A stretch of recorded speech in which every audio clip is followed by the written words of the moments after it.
नमस्कार मंडळी, हे बघा माझा पाय बघून घाबरू नका. ते बोटाचं जरा ऑपरेशन झालेलं आहे, ते ना मी लॉंग व्हिडिओमध्ये टाकलेले आहे. डिस्क्रिप्शनमध्ये लिंक दिली, जाऊन बघा.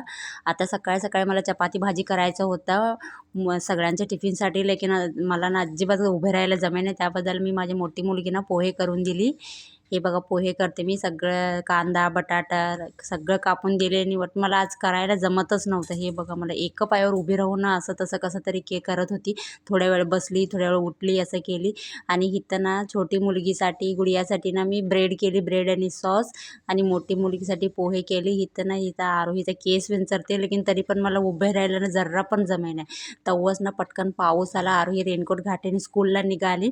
इथं बघा गुडियासाठी मी पाणी ठेवली इथे आंघोळ करायला. बापरे, असं परिस्थिती ना कुणाला यायचं नाही बघा. असं एवढं त्रास होते, तरी पण असं तसं करून गुडियाला तयारी केली.